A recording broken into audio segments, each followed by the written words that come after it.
What made you want to go on a mission trip to Panama?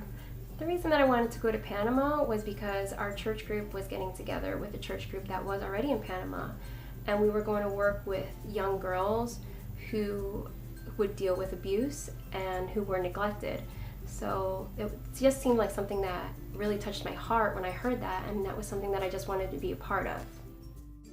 How long did you go to Panama? We went to Panama for 10 days. Can you share some of your experiences?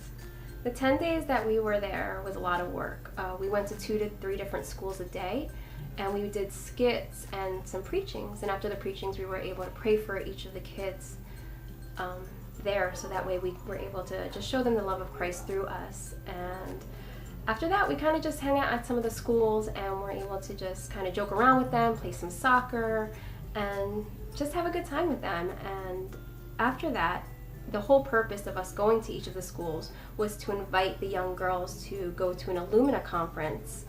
So at the Illumina conference, they were able to hear Miss Panama speak to them and share them their story of how it was living through there. And again, she was able to just let them know that Jesus loves them, and that no matter where they are in life, that they have a God that just loves them and cares about them. So, and when we were there, we were able to make them feel special and give them manicures, braid their hair. We were just having fun with them, playing Dance Dance Revolution, and they were just having such a great time. We handed them out balloons and tracts and Bibles, so that way they can just take all that stuff home. And it was a really great time, and I think that they really enjoyed it. What age group did you work with when you were in Panama? We worked with the middle schoolers to high school students. Can you tell us some of the things that are a disadvantage to them but not to us?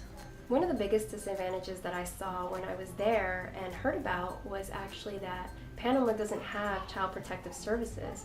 So when a child was actually neglected or abused, they had nowhere to turn to get help and to be taken out of that toxic situation. And if they went to a government official or to a police officer, it was actually known that some of the officers and government officials would actually take them into the human trafficking ring, and which just was very dangerous. So they didn't go anywhere to complain, so they would have to stay in their household. Now in America, I feel that there's so many different services that are available for people who are going in there. They have child protective services, we have officers that'll help, teachers that'll help. So I feel like there's definitely an advantage here with that. And also they do have poverty out there. A lot of people are very poor, and their houses they look like little shacks, like little metal tins, many of them. So it's definitely not how we would see here. It's definitely a poor area. Can you elaborate on their lifestyle? With the students that we worked with, their lifestyle seemed that they just loved the things of a typical teenager. And a young girl would love painting their nails, playing soccer for the boys. They love dressing up and doing that. They seem like they love to go to the mall, go window shopping, and just kind of just being all around teenagers, going to movies and things like that. So it seems good. How has your life changed since your time being back from Panama?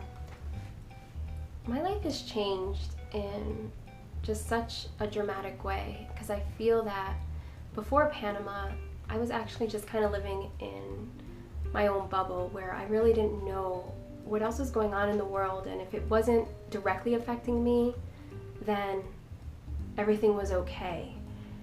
And that's not how it is. And by going out there and really being able to witness these young girls and speaking to them and hearing their stories of abuse at such a young age, it was really sad. And it just made me realize that there's so much more going on in this world, and I want to be a part of a way to be able to help change lives and to be able to share the love of Christ with people, so that they know that they're not alone and that people do care for them.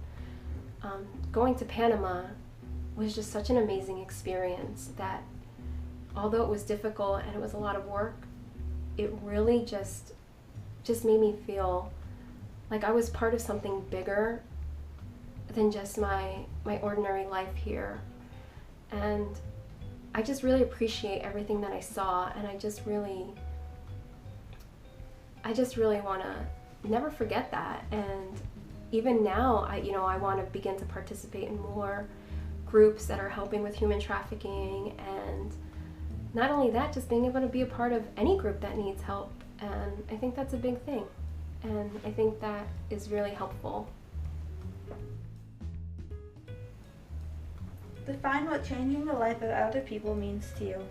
Changing the life of other people means being kind, being there either physically or through prayer, letting people know that I care about them. I may not be able to change every situation that someone's in, but I do believe that someone knowing that I care or someone cares can do a lot for a person's spirit, and maybe it can help them make or change decisions and actions that they may make. In your opinion, do you think you will be going on more mission trips? If so, when, why, and which ones? I will be definitely going on more mission trips. I'm not sure where or when, but it's really touched me a lot that I definitely want to be able to help more of these groups that are going out there, to be able to share the love of Christ with them. Who would you recommend a missions trip to? I would recommend a missions trip to everyone. It's such an amazing experience and such a life-changing experience to be able to be part of something so much bigger than what we live from day to day, and to be able to help people in just such different ways, from Panama to even places in America that need it. Being there, caring for somebody, loving on someone is just such a great thing to be a part of. I also would recommend that whoever does go on a missions trip to be able to have an open heart and to be able to just get out of their comfort zone, because Panama was not easy. We didn't stay in a 5-star hotel. We didn't stay in a 2-star hotel. The water was cold. It was very hot, very humid, uncomfortable. But there is a bigger mission out there than just being comfortable, and just being able to be a part of that, and being able to see those girls just feeling so loved was just so much better than anything. And yeah, I think everyone should go.